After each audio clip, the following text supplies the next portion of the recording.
Thank you for joining the Detroit Buy, Hold, Invest podcast.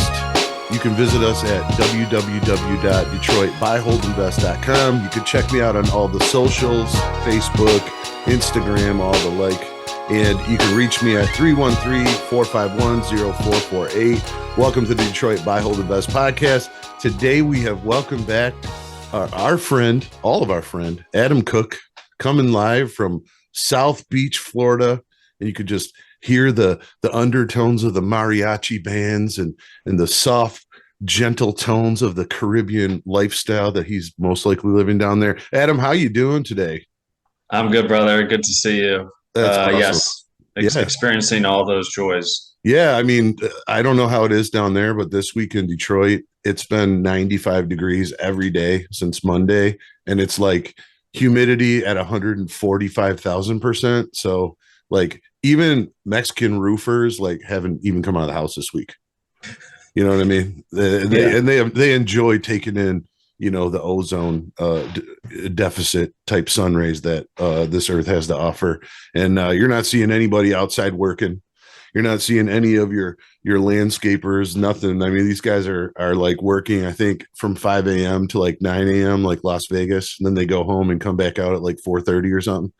So it's definitely been a hot week, which for Florida, I think is like an average day, right? I mean, that sounds worse than what we got going on right now. Really?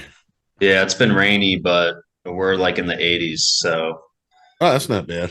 yeah, it's a slow melt, not an instant melt. Right. No, when I went down to Sarasota a couple months ago, it was like 68 degrees. And we got off the airplane thinking, it's going to be 80 and like it's going to be nice. And it was windy and it was cool. And it felt like like a late spring type of an atmosphere in Michigan. And but it was nice because at the time in Michigan, it was like in the 30s and 40s. So it felt good, but there was no swimming to be had. There was no beach life. I mean, for you guys, that's not ideal. For us, 68 sounds like a dream. Yeah, right. I mean, when I went to Florida, the first day we went down there, we went down to this waterside park in Sarasota, and me and my wife, we got t-shirts and shorts on, and she's got sandals or whatever, and it's like I think it was like 65 or something. And I mean, they were jogging and like walking around, pushing their kids in strollers, and they had winter coats on. This lady ran by with like those yoga pants that have like the lamb's wool inside of them, like the winter yoga pants. And I'm like, wow, man, this is nuts. I can't believe that people are cold. And people were complaining how freezing cold it was. And I'm like, this is shirts off weather in Michigan, man. It's absurd. They they definitely know who the tourists were. But yeah, it's absurd. They freeze to death in the 60s, and then there's a very, very small window of which Floridians can operate like efficient. It's like 70 to like 80 degrees. Yeah, that's anything crazy. Below or above that, they're complaining. That's crazy. So what's the real estate market like down there? Like for residential home buyers, or for if you want to be a landlord in Florida, like what's that look like? I haven't been in this market actively for a while, and that's because, I thought I was a genius back in 2016, 17, focusing more on Detroit than Miami. But at that time, it was hard pressed for investment wise. It was hard to find a double digit cap rate, Yeah, even in the hood.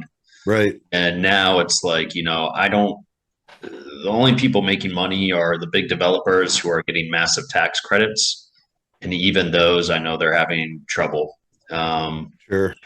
But home ownership, yeah, I mean, just like everywhere else, prices went through the roof. There's still high demand. There's still low inventory.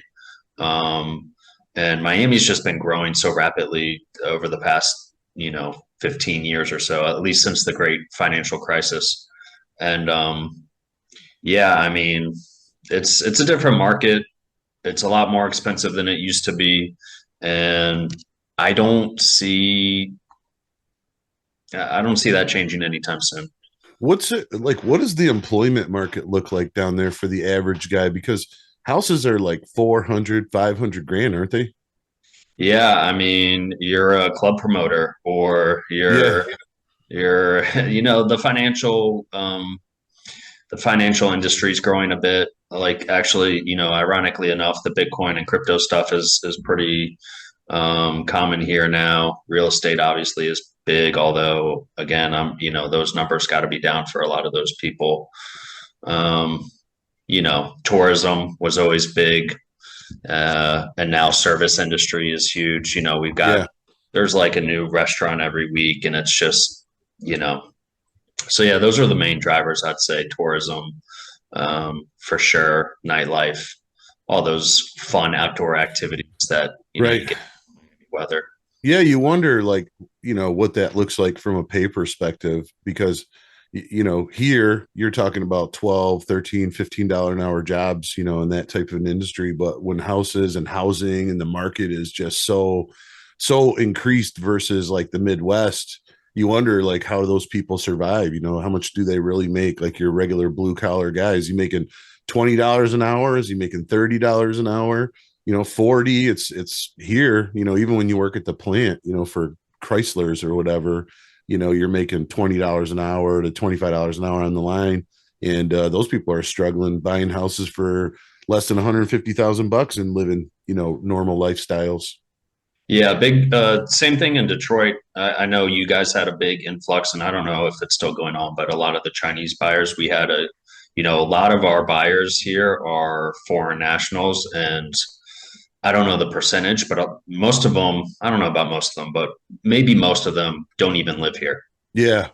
So a lot of like the condo purchases specifically, a lot of those go to foreign nationals and they either rent them out or they're just sitting there. Yeah. That was a big theme, like after, 2008, 2009, like downtown was literally completely empty and these buildings were like 80, 90% vacant. Yeah. And a lot of it was just international buyers buying and holding.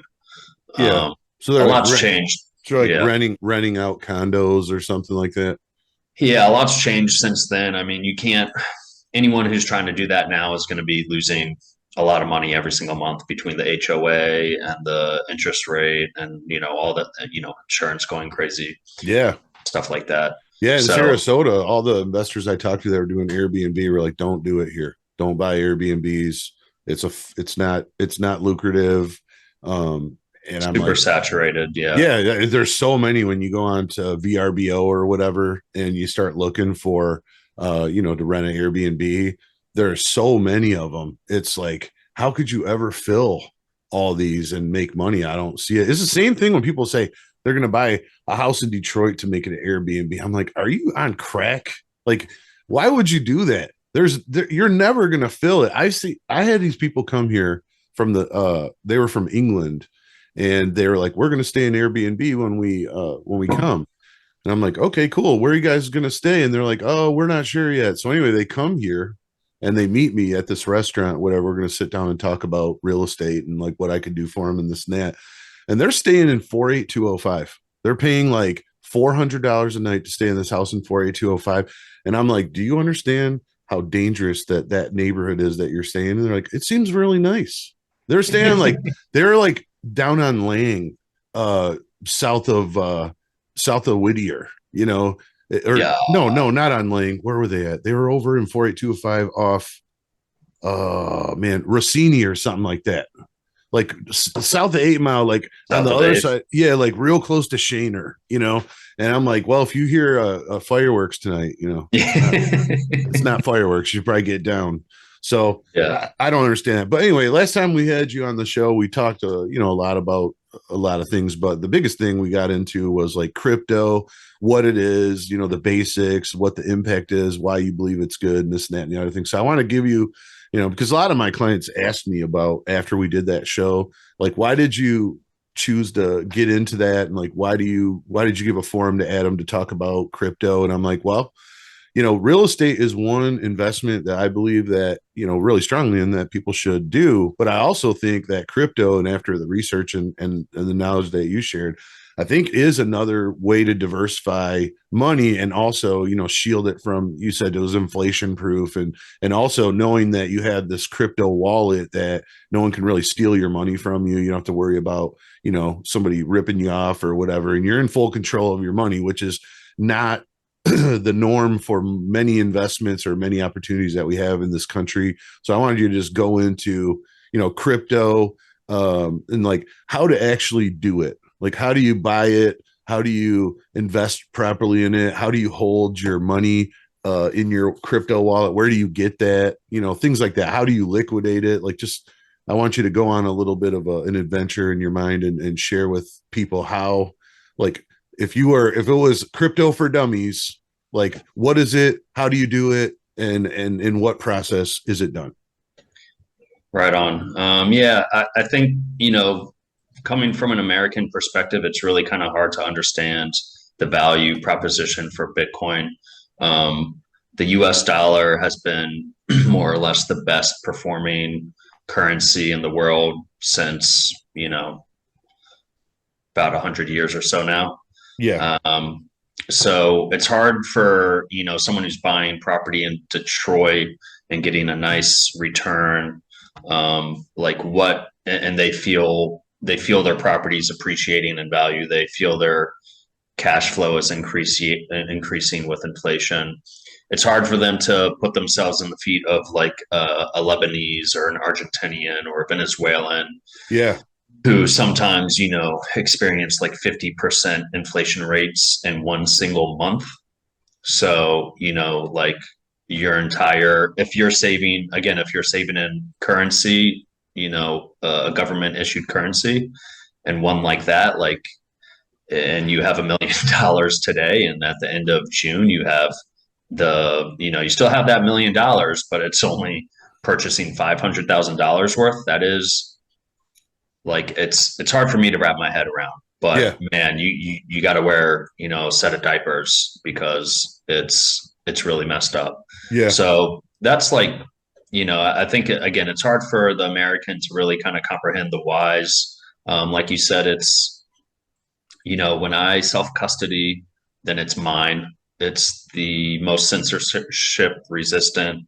It's the hardest to confiscate money asset in the history of the world. Mhm. Compare it to real estate, where obviously real estate is real property and it's fixed to land. I'm not Yeah. picking my house, I'm not putting it on my back and running across the border if war breaks out. Think about if you were in Eastern Ukraine when the war broke out and you owned hundreds of millions of dollars worth of real estate. I mean, adios. Hopefully, you insured those properties for war. If not, your entire life savings is gone. And even if you did, who knows if the insurance company is even around still. So, Right. there's a lot of different whys, and we can get into like some of those aspects. But in regards to, I guess, the basics or the how to's or what is Bitcoin, I think what is Bitcoin is important. And, what is money is important to think about. We don't really think about money at all. We use it every single day. We kind of use it to analyze our financial well-being, but we don't actually think about the tool itself. And so, I mean, we all know it's like a medium of exchange, but historically, we've used different types of money, gold, we've used silver, we've used bronze, we've used seashells and glass beads. And Right. really the idea is, and to me, and a lot of people have, some things the idea draws differently to different people. For me, I like to think of it as like an accounting system, and you want everyone on the same accounting system. And so that we all have an idea of where we stand at all time. And of course, there's the medium of exchange, and then the store of value is an aspect too. So, again, in fiat currencies where they're devaluing all the time, that's not an effective money because it obscures reality. It obscures our planning, our ability to, think about the future. And then regarding Bitcoin, it kind of solves all of those problems. It solves the portability or lack of portability with real estate. Gold was used, but it was always hard to carry around. You can't carry a lot of gold around. Right. You can't get on a plane with a bar of gold. No. The border will literally steal your gold from you, and maybe you'll get it back. I don't know, but they're Right. going to take it from you. You can't bring it on the plane with you. And so Bitcoin solves portability. So, it's digital. You can take it with you anywhere. You can send it anywhere, basically instantaneously. And like gold, you can only break gold down into so many parts where it's useful. Eventually you're getting into dust where you want to pay for your coffee or something like that. So Bitcoin is infinitely divisible. And then one of the most important aspects is the peer-to-peer nature. So the lack of intermediaries. So with my bank account, I can wire you, $10,000 for escrow or whatever down payment, and it feels like, okay, it's peer to peer, but it's I initiate that wire. It goes to my bank. My bank sends it to like a clearinghouse. I don't even know the function. It's really kind of absurd how many layers there are.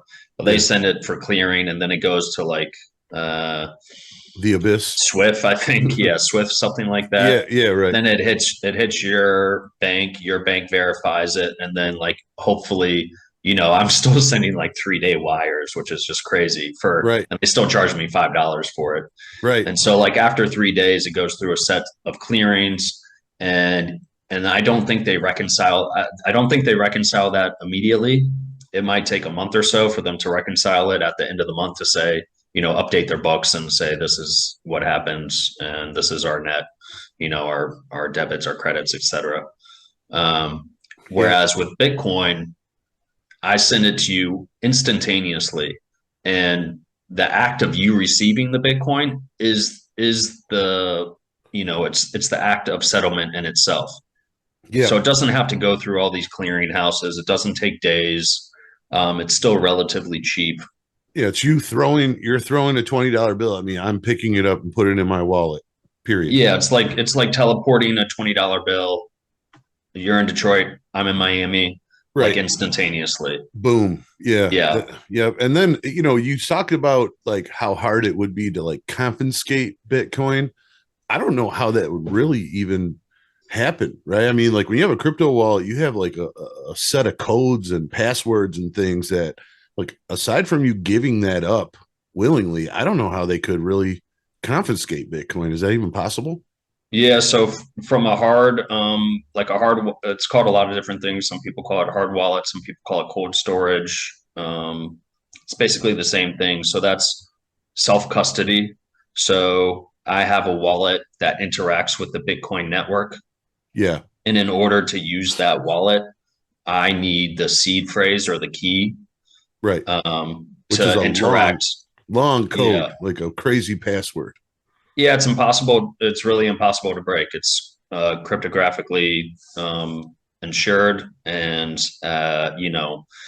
if it was possible to do so, then it would have already been done. But Right. I've never heard of it. basically, Never heard of anyone cracking that. That's well, the very interesting part about that is it's really kind of like the degree of memory. It's kind of like burying gold in your backyard, but with today's technologies particular, someone can go back there with a metal detector, or they can take a scanner and they can find the gold in your backyard. yeah.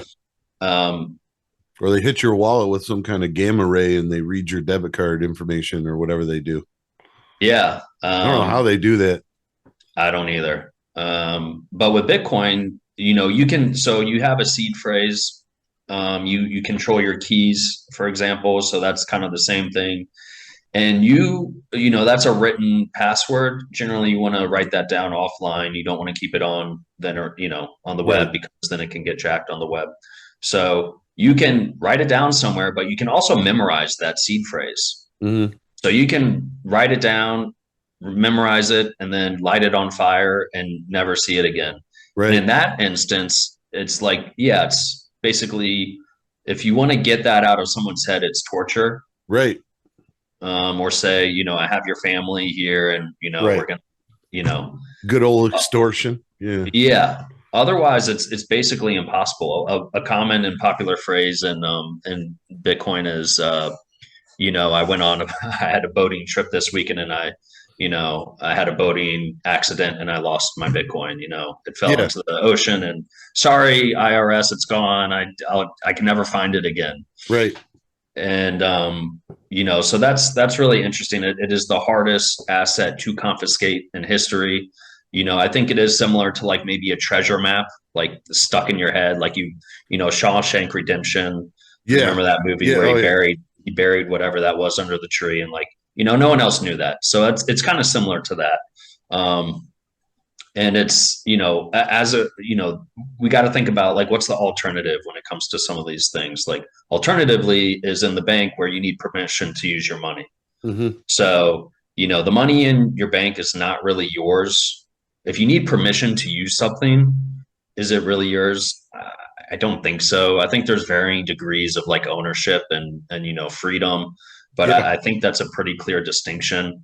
There was an example in Canada, uh, like kind of during COVID, the trucker protests, up in Detroit. We probably heard about that. Oh yeah. It was a big But thing.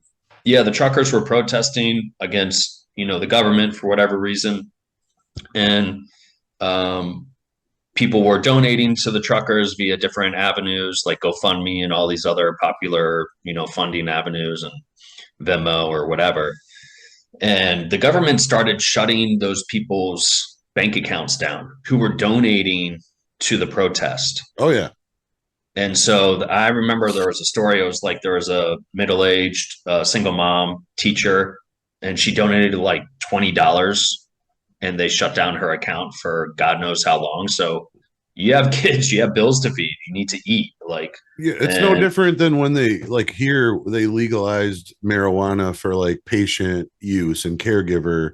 And you're like, you can have 5 patients and you can grow this much marijuana and you can have this much in your possession, whatever, but you can't sell it. You got to donate it. And any money you receive is for a donation. And if you receive legitimate donations, you can't take that money and like put it in the bank, which led to legalization of like recreational marijuana here, where like these dispensaries start to open because they can get licenses and everything. So they're saying, hey, we accept that you're a legitimate business and that you're selling, marijuana in various different forms, but you can't bank, right? And if you do bank, then you put your money into the bank and then the IRS or the government could come in and like seize your money from you, even though you really made it legitimately under the laws of the state. But the Fed is like, nope, marijuana is scheduled. It's the same as heroin. It's like, what do you mean? Like, this country is so fucked up, man. It's like backwards. And it doesn't make any sense, but it's just, and then you learn also a lot about like, am I in control of my money? When I make it legitimately, put it in the bank and live the average lifestyle, I can tell you from experience because I go to my bank and ask them for 10 grand and they're like, are you sure? Like, yeah, no, I want $10,000 in cash. And now the bank manager like actually knows me and they know that when I come in, I'm not like being extorted or someone's not waiting out in my car yeah, with like my kid with a sack over their head or whatever. But you go in there and ask them for 20 grand, you could have $1 million in cash in there and they know you by name when you go in there and you go in there and say, I need 20 grand. They're like, sorry, we can't do that. We can't do that. yeah, What do you mean? Well, we got to order it. You can't get it till next week.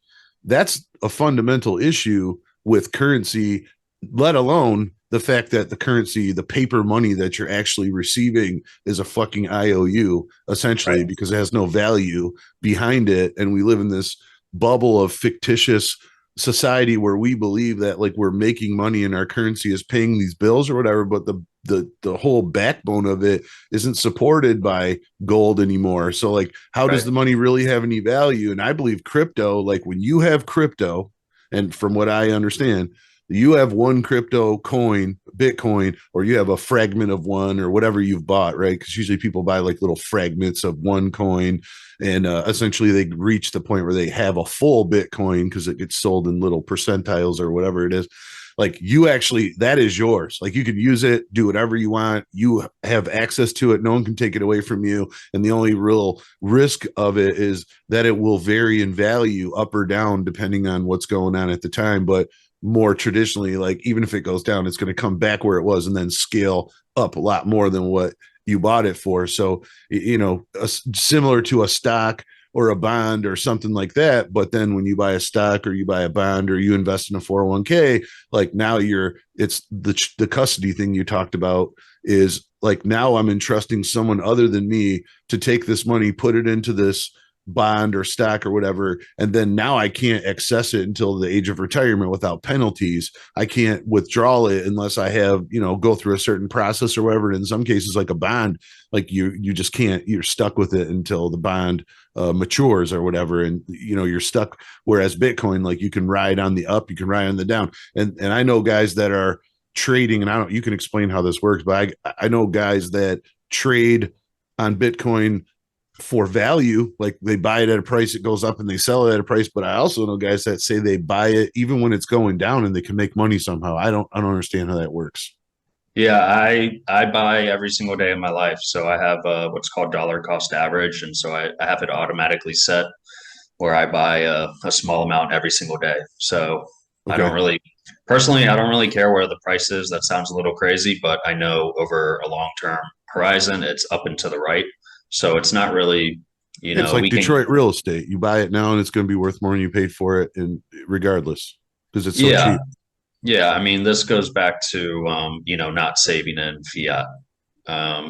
Everything in terms of fiat, with the exception of the most rapidly technologically advancing kind of goods, is the price is always going to go up forever because the money supply is outpacing the increase of supply of goods. So Gotcha. back to that supply and demand, there's more money, then there are more goods. So the prices of all the goods, are going to keep going up. But back to your point, like about the banks and everything, my girlfriend at the time, I wrote her a check. It was like a year ago or something. I wrote her a check for like $1,500. And this is my girlfriend who I live with. Right. The bank declined the check. And What? I was like, whoa, like under what basis? Right. Who the fuck do you think you are to tell me I can't pay my girlfriend for whatever? Right. I don't care Right. what. It's just absolutely Sorry, insane. sir. She doesn't hold an account with us. Yeah. And so, yeah, it's just absurd. So, and regarding the stocks, people will criticize Bitcoin like, oh, I can't buy my cup of coffee with, like, I don't want to buy my cup of coffee with Bitcoin, but you can't do that with Apple stock. Yeah. You can't do that with your house. You can't do that with gold. And as you mentioned, like, none of this is backed by gold anymore. It hasn't been backed by gold, basically in 100 years. Right. And that's kind of that's essentially what inflation is. It's the us decoupling from the gold standard and exceeding our monetary base beyond our reserves, which Yeah. is what you're talking about, where you know the reason they give you a hard time when you ask for 10 or 20 grand is because they don't have it. Yeah. They have to scatter around and like make sure they have enough money because they've lent it out. I think like something like 9 times over the amount. So if you deposit $100, I think they make approximately $900 out of loans from that $100. Yeah. The credit So card game, like take your money for free and then give people credit cards at 30%, right. you know? So that's one of the basic issues. And again, we talked about inflation. We can talk about, or everyone can listen to inflation on the other episode we did. Yeah. One of the other things regarding that's really cool about Bitcoin is, the peer-to-peer aspect is also one way to say it's permissionless. So you don't, we're just talking about, we don't need anyone's permission to use it Yeah. or send it to anyone else in the world nearly instantaneously.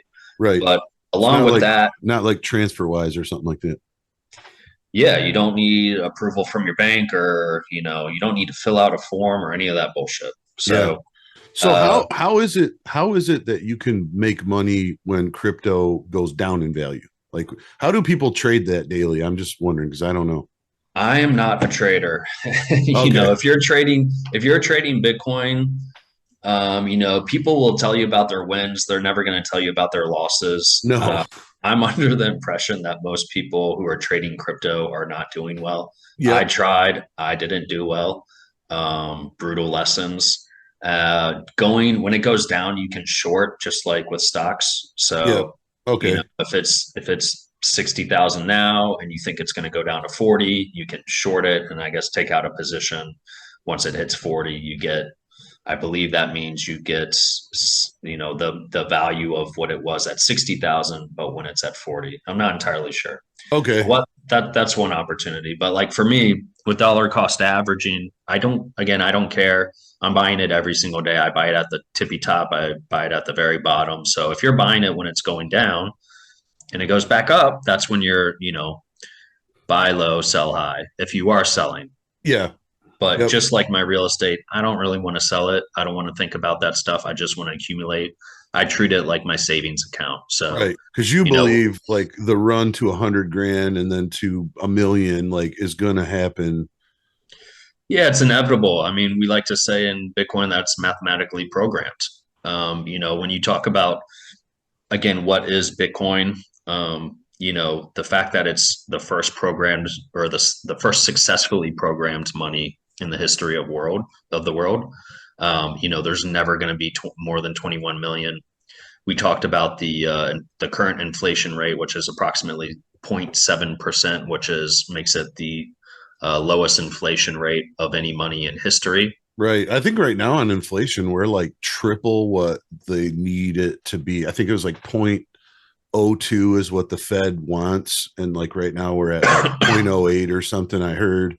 Um, it's Yeah, like, CPI is a scam. Their goal, and they've changed their goal. I think recently, originally it was 2%, but that's fake news because, as we talked about before, inflation is the expansion of the money supply. CPI is a fake metric of which they handpick certain goods and they exclude other goods that right, prices go up higher. right, Go right. figure. So they push the goalpost and they alter reality or whatever to Yeah, make people like the average person doesn't even really understand how money works or like why it works or what inflation really is. They just know, I make $500 a week. I used to be able to go to the grocery store for 200 bones, and now it's costing me 350, and I can't survive like this no more. That's what right. the average guy or lady or whatever is going through right now, and it's become to the point where like I just had this conversation with the lender yesterday. He said there's this house and it's in a nice neighborhood and it's like $410,000.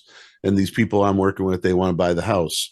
So they said, do you think that this house is worth $410,000? I said, in the area, I don't recall ever seeing a house that sold for 410,000. I don't believe that it is. And so I look at the house and what it's got and the upgrades and whatever. And it has like a roof that's half its useful life. And it has a kitchen that the guy claims has been upgraded, but it's like 70s cabinets painted with like a newer countertop on it, whatever. So I see that the seller believes that it's increased in value. Now he bought this in 2012 for $212,000. That's how much they pay for the house, and naturally, it's doubled in value since that time. Right now, we're 2024. So I go into the neighborhood and I look it up, and there's not the only house that ever sold for 410 was built in 2023. This ranch we're looking at is built in like 1965 or whatever, and it's 2,800 square feet, and the new build one is like 2,600 square feet. So that'll tell you right there, like there ain't no way it's worth that much. And I get to talking to like the agent, and I get to talking to like the client about like what are we going to offer and why are we going to offer and stuff like that.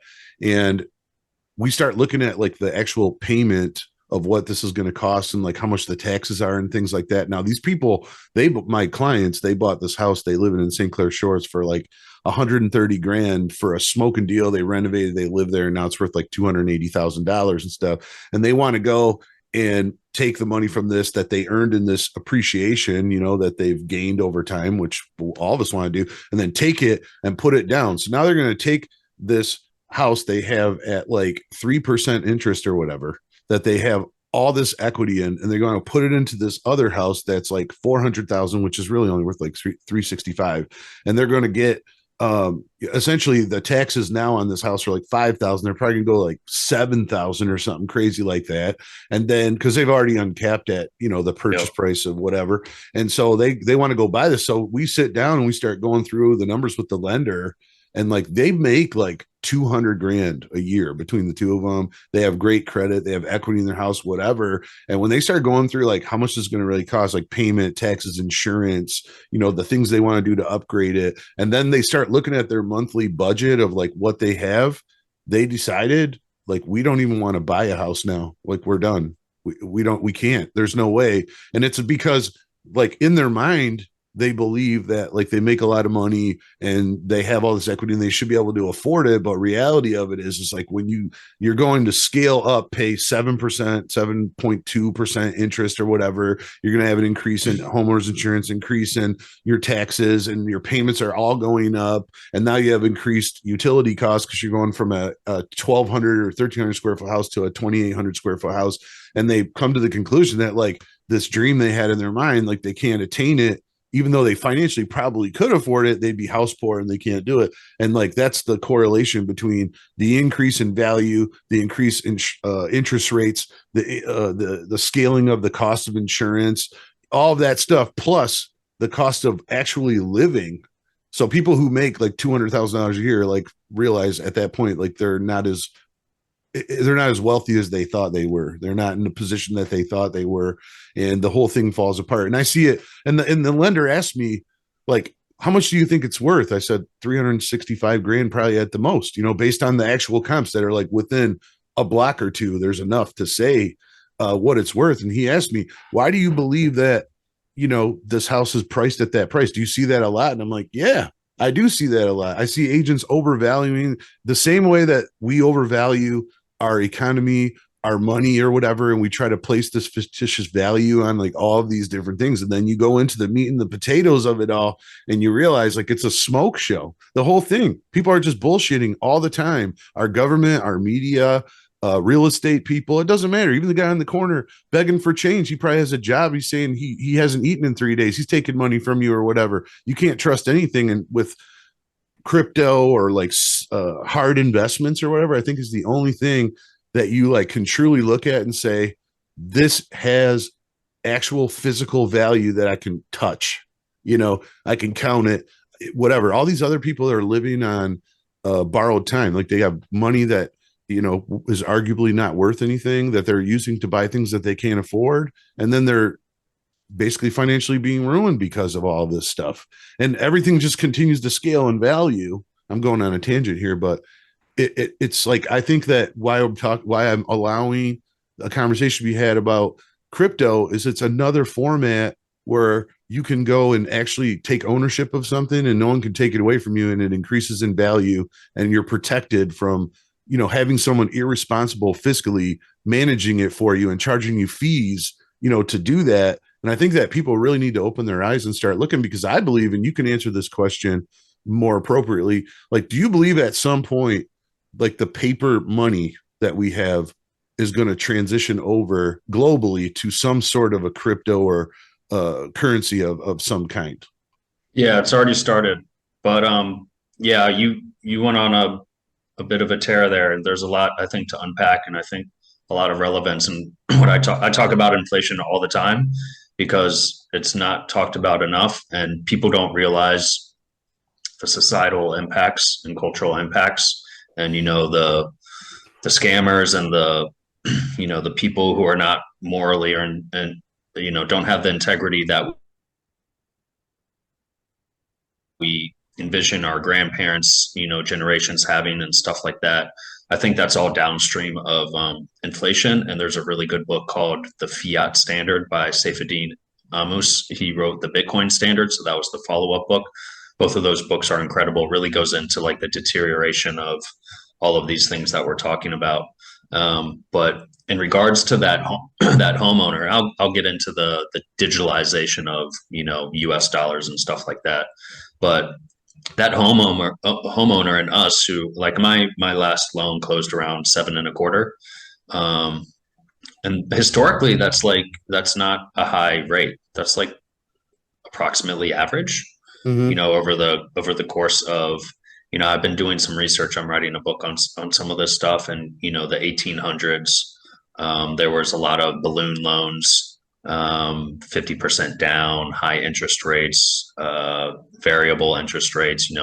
the 1970s or the 1980s, interest rates went up to like 15% or 17%, some crazy shit like that. And you're getting people, all these lenders right now are going, buy the house, date the rate, buy the house, date the rate. Don't worry that the interest rates are 7 or 8%. Like when in 1981, they were 15%.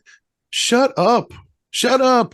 Like nobody wants to make a stupid decision where they're throwing away money in interest every month so that you can make a punk ass 1% commission. Okay. Yeah. Let me just say that. Yeah. And that's, this is the same conversation about Mr. and Mrs. Claiborne. It's really just like the start of it, like the beginning process, as opposed to 30 years down the road when you realize you're on fixed income and you're screwed and you can't afford your house anymore. This is like that accelerated version. So those people, again, like 7.25 historically is not a bad rate.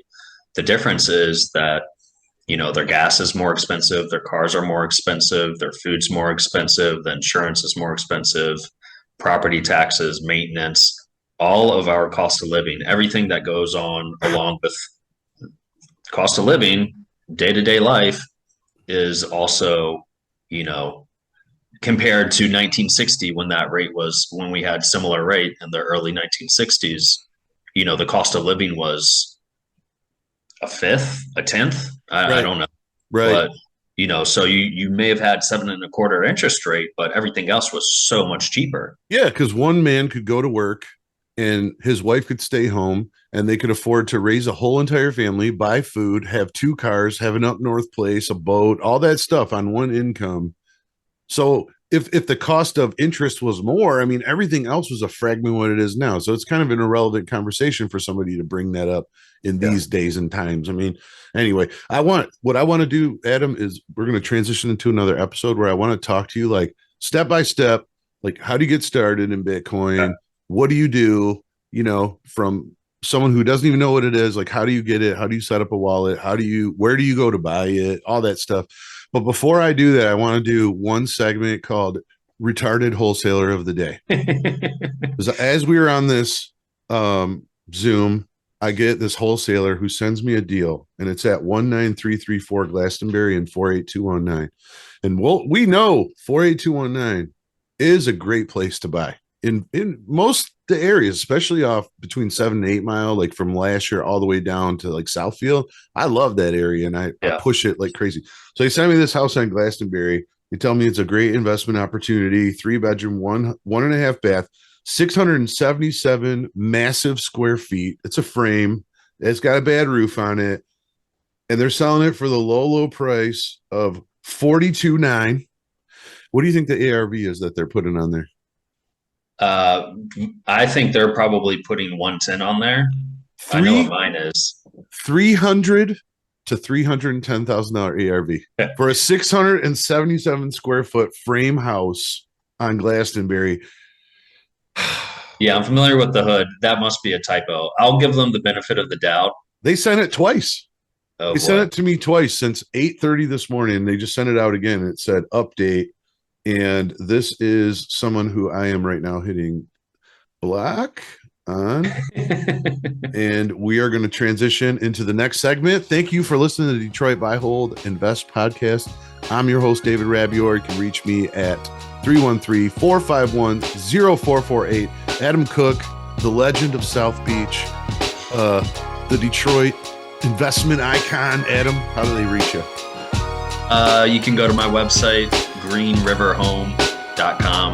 No S at the end there. And yeah, you can find me there.